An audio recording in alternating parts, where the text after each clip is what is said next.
Fala galera, desde já eu quero começar esse vídeo dizendo que nenhum ser humano é feito de ferro e nenhum servo de Deus é anjo, porque a gente é ser humano, a gente tem nossos momentos, a gente tem nossas dificuldades, os nossos dias, nossos meses. E um tempo atrás agora, porque não tem nem 3 meses, se eu não me engano, eu tava num momento com Deus que eu tava não murmurando, não dizendo contra Deus, mas eu tava murmurando do que eu tava vivendo. E esses dias atrás, se eu não me engano foi ontem, eu comecei a conversar com o Espírito Santo e eu lembrei de um versículo que está inscrito em Lamentações, capítulo 3, versículo 39, que vai dizer assim, ó, do que o homem questiona? Dos teus próprios erros? E eu comecei a refletir nessa mensagem. Tem coisas da nossa vida que a gente reclama com Deus em vão, meu irmão, porque a culpa é nossa. E eu te provo na Bíblia isso. 2 Samuel capítulo 12 vai dizer que o profeta Natan chega até Davi e fala assim, ó, Davi, existia 2 homens. A historinha que eu vou te contar é sobre 2 homens, um rico e um pobre. O rico, ele era cheio de ovelhas e cheio de vacas. Seu rebanho era cheio. E o pobre tinha apenas uma cordeirinha, que vivia com ele, bebia dele, se alimentava com ele. E esse rico, chegando até esse pobre, tomou a única cordeira que esse pobre tinha. E a Bíblia vai dizer que Davi se ira, ele fica irado com esse homem rico e fala assim, ó, certamente esse homem tem que morrer. E o profeta Natan olha para Davi e fala assim, pois bem, esse homem é você, Davi. E ele começa a falar, e por conta disso que você tomou a mulher de Urias o Eteu, cujo nome é Betseba, vai acontecer isso, ele vai começar a ser usado por Deus ali naquele momento, dizendo que a mulher, a Betseba que estava grávida não ia gerar o filho, e vai começar a dizer as coisas ali em Deus. Só que quando ele termina de dizer isso, o próprio Davi, que estava condenando um homem para a morte, agora ele está falando assim, ó, tem misericórdia de mim porque eu pequei contra Deus. Ou seja, é morte para uns e misericórdia para mim, porque tem gente que é dessa forma, irmão. Tem gente que aponta a todo mundo, mas na hora de apontarem para ele, ele pede desculpa, pede perdão, pede assim, gente, me desculpa, por favor, eu não fiz de maldade não. Aí quem foi apontado para ele foi assim, eu também não fiz de maldade não, e você foi o mais que me apontou. Ou seja, umas pessoas que querem misericórdia não têm dado misericórdia para ninguém. A Bíblia vai dizer em Mateus capítulo 5, versículo 5, se eu não me engano, vai dizer assim, ó, bem-aventurado os misericordiosos, porque herdarão misericórdia. Então Davi pede misericórdia a ele, só que pelo fato do que ele tinha feito, voltando um pouco à história, para vocês entenderem bem aonde que eu quero chegar, a Bíblia vai dizer que Davi estava em cima da janela e vê Betseba se banhando, tomando banho, e ele vai chamar ela para deitar com ele, só que ela era casada, e ele agora vai engravidar Betseba, sendo que ele manda Urias o Eteu ir para a guerra. Ou seja, enquanto Urias o Eteu estava na guerra, Davi estava se deitando com a mulher dele, sem ele saber, e agora ela está grávida. Não tem como ele colocar desculpa falando assim, ó, fala que é de Urias, porque o Urias, no momento que ela ficou grávida, o Urias não estava dentro de casa, estava na guerra. Então agora o que ele faz? Ele manda uma carta para o capitão do exército falando assim, ó, coloca esse homem na frente do batalhão para que ele morra. Ou seja, Davi está mandando matar o Urias, está dando um decreto de morte para ele. Então ele mata um homem para ficar com a esposa dele por conta de um pecado que ele fez com ela. Ou seja, aonde ele colocou a mão, porque no momento que Davi tinha que estar na guerra, ele estava em cima da janela. Tem gente que está em cima da janela sem Deus estar mandando. Cuidado, porque crente, cristão, tem que ficar na porta e não na janela. Janela, Eutico estava sentado na janela num culto do apóstolo Paulo e ele dorme e ele cai da janela e morre. A palavra porta vem de oportunidade. E sabe quem vai dizer eu sou a porta? É Jesus. Ou seja, não fique na janela. Janela é lugar de ou queda ou destruição. Olha a destruição que aconteceu na casa de Davi por causa de um por conta de ele estar na janela. Por conta de ele estar na janela, ele mata um homem. Por conta de ele estar numa janela, uma criança que está dentro do ventre morre. Por conta de uma janela, ele sofre consequências. A Bíblia vai mencionar que ele fica 7 dias de jejum e ele não toma banho, fica com a mesma roupa, procurando jejuar para Deus lembrar da sua misericórdia e livrar a criança da morte. E enquanto não acontece nada, porque a Bíblia vai dizer que quando Natan termina essa frase de falar que Deus iria, que da barriga de Betseba não iria nascer a criança, a mulher, a criança pega uma enfermidade forte e Davi vai começar a jejuar dali.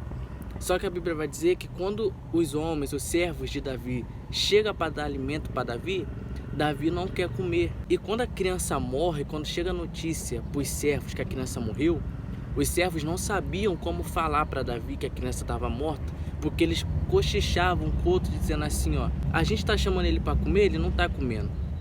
Se ele não está dando ouvido para nós, que quer o bem dele, querendo que ele fique melhor, que ele se alimenta, agora mesmo que ele não vai dar ouvido, porque como que vamos chegar para ele e falar, ó, tua criança está morta? Só que Davi, ele presta atenção nos cochichos dos servos e ele fala assim, ó, a criança está morta? E eles falam, sim. E na mesma hora ele levanta, molha o seu rosto, coloca uma roupa nova, pode ler lá, 2 Samuel capítulo 12, ele coloca uma roupa nova e vai até a casa de Deus e adora a Deus. E ele volta, se alimenta, começa a se alimentar e ele se alimentando, os servos vai falar assim, ó, ué Davi, não entendi, enquanto a criança estava viva você estava jejuando e agora que ela morreu você está se alimentando, está adorando a Deus, o que está acontecendo? Davi vai dizer assim, ó, enquanto ela estava doente eu jejuava para Deus lembrar da sua misericórdia, agora que ela morreu, para que eu vou jejuar?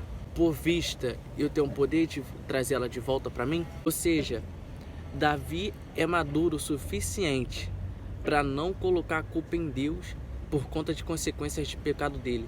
O que mais a gente vê esses dias é pessoas colocando a mão aonde não deve colocar e depois procurando a ajuda de Jesus. São 10 leprosos que chegam com as lepras em Jesus, vai embora, um volta só para agradecer enquanto os outros metem o pé. Depois fica leproso de novo, volta para Jesus, murmurar com Jesus. Fala, aí ó, pô, peguei lepra de novo, hein? Caramba, Jesus, pô, você achei que tu tinha me curado, não tinha curado não. Para de ser bobo, irmão. A maior mentira que a gente conta é aquelas que a gente mesmo acredita.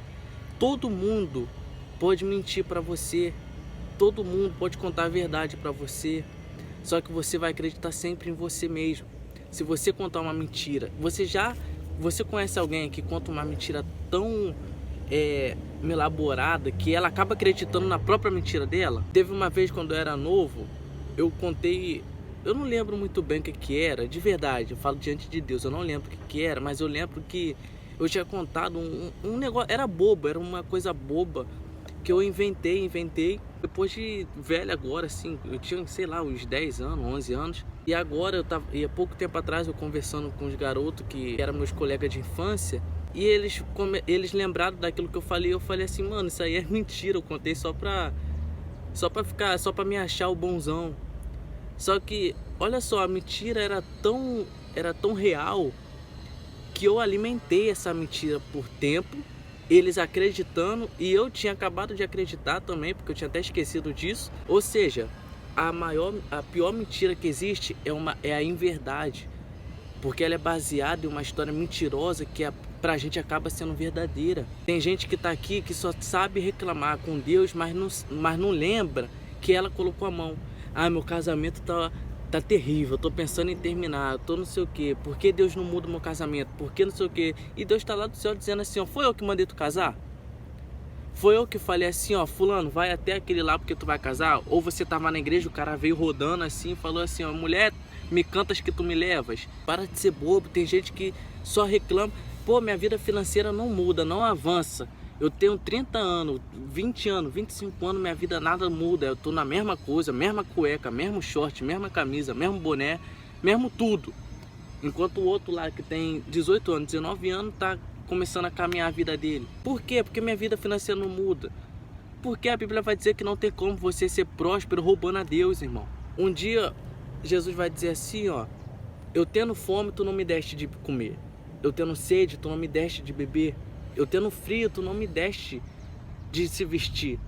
E os discípulos vão perguntar para Jesus, dizendo assim: Senhor, aonde que a gente te viu com fome, com sede e nu, com frio? Jesus vai dizer assim, ó: aquele que não faz pelos pequeninos, não faz a mim. Dá de César o que é de César, dá de Deus o que é de Deus. Eu tava trabalhando num trabalho que o primeiro dia o cara viu que ele perguntou se eu era cristão.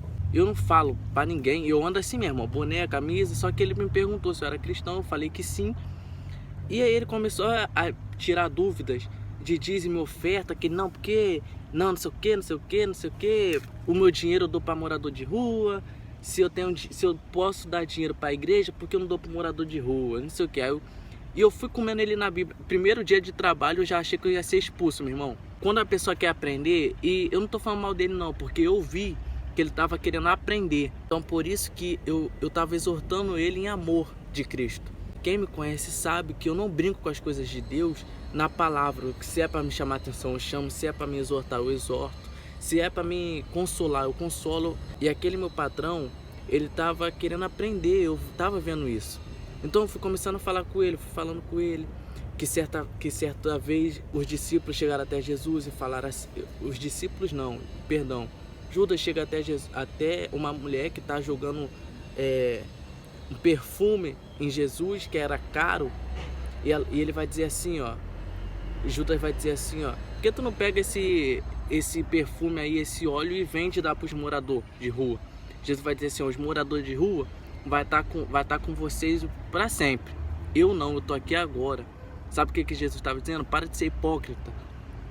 Porque é muito mole você falar assim, ó: em vez de eu dar dinheiro para a igreja, eu dou para os moradores de rua. Então por que tu não vai na rua então? Sai dando teu dinheiro para os moradores de rua. Qualquer pessoa que vir na rua assim, ó, me dá 5 reais aí, toma, 5 reais. Pô, tô cheio de fome para comer um salgado. Aí vem um morador de rua, me dá um salgado aí. Caraca, tô com fome, mas toma aí, ó. Tá entendendo isso? Pessoas que são hipócritas. A gente vive num mundo de hipocrisia. Eu fui falando com ele, falando, explicando, mostrando na Bíblia, no Antigo Testamento, no Novo Testamento, e eu fui falando com ele, conversando, que no final ele ficou quieto. E ele falou assim: não, isso é verdade que você está falando. Ou seja, uma pessoa que estava ali martelando no dízimo na oferta, agora estava mostrando para ele que ele estava pensando errado. E ele reconheceu. Ou seja, tem pessoas que estão aqui que falam assim, ó: eu não dizimo na oferta não, porque eu não vejo mudança na minha vida. Cara, você tem quantos anos? 30. Entrou para a igreja quantos anos? Tem 5 anos. Você está 5 anos ofertando? Tô. Tá bom. Mesmo se você tiver 5 anos ofertando, você tem 40 anos. Ou seja, 35 anos da tua vida tu nunca ofertou, nunca dizimou, só roubou de Deus. Aí tu acha que Deus é gênio da lâmpada. Toma aí, ó. Começou a dizimar, toma. Rico, milionário. E detalhe, no deserto, Deus faz passar quem é guerreiro. Se você é dizimista e ofertante da casa de Deus e está passando por um vale, por um deserto, é uma faculdade de Deus. Então não murmura. Aprenda uma coisa com Davi: para de se questionar das tuas consequências, dos teus pecados. Toda vez, irmão, que você estiver passando por alguma coisa que você não está compreendendo, você fala assim: Senhor, o que o Senhor quer me ensinar com isso? Sabe por quê? Porque a gente não sabe o que a gente está passando, se é um vale, se é um deserto, se é uma colheita. Sempre que eu passo por algo com Deus que eu não compreendo, eu falo: Senhor, me mostra o que o Senhor quer me ensinar. O que o Senhor vai me ensinar com isso aqui? Por que eu estou passando por isso? Não questiona. Porque questionar no deserto faz, em vez de você chegar à terra prometida, tu fica mais 40 anos. O povo era para ficar 40 dias, por causa da murmuração do povo. Eles ficaram 40 anos. No deserto você não murmura. No deserto você passa sem reclamar. Aprenda com essa faculdade que se chama deserto. Fala, galera, tô passando aqui agora no finalzinho para lembrar para vocês: curte, comenta, compartilha, o mais importante, se inscreve no canal para nos ajudar a levar o Evangelho de Cristo para as pessoas. Valeu, tamo junto!